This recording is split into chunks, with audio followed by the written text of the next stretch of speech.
কাল সন্ধেবেলা রাস্তা দিয়ে যেতে যেতে হঠাৎ দেখতে পাই ফুল দিয়ে সাজানো এই আজব জাদুঘরটা। কিছুক্ষণ চিন্তা ভাবনা করার পর আমি বিনা ইনভিটেশনেই ভিতরে ঢুকে যাই, এই ভেবে যে যদি কোনো মিষ্টি প্যাকেট পাওয়া যায়, কারণ কালকে ছিল পয়লা বৈশাখ।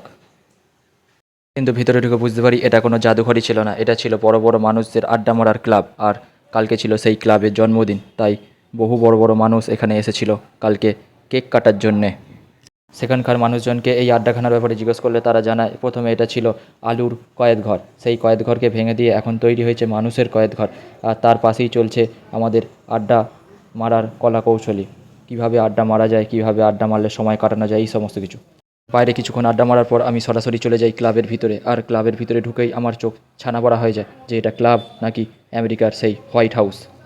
কারণ এখানকার মেঝের পাথরগুলিই ছিল সাদা চামড়ার মানুষের মতো সাদা সাদা। উপরে উঠতেই দেখতে পাই এই সেই তাস খেলার জায়গাটা, যেখানে আপনারা তাস খেলার সাথে সাথে ক্যারামও খেলতে পারবেন।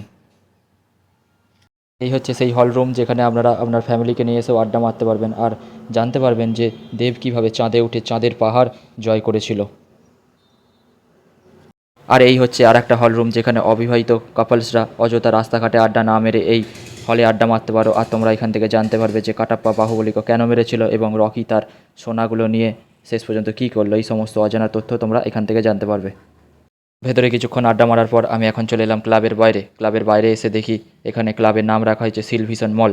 মল মানে মল, নট ফর সকালের মল। আর তার পাশেই ছিল খোসলা ইলেকট্রনিক্স, যে তার খোসলাতে নতুন নতুন ইলেকট্রিক প্রোডাক্ট ঢোকাচ্ছিল। আর এই হচ্ছে সেই ক্লাবের গেট, যেটা দেখে মনে হচ্ছিল দয়া কুছ তো গড়বড় হে, কুছ তো গড়বড় হে ইহাঁ পর।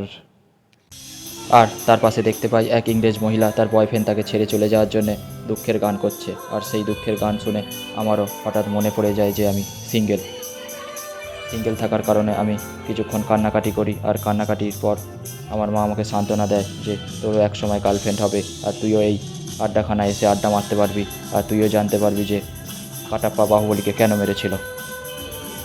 ভিডিওটা কেউ সিরিয়াস নেবে না, যারা এই ভিডিওটা সিরিয়াস নেবে তারা এই ভিডিও থেকে দূরে থাকো। টাটা।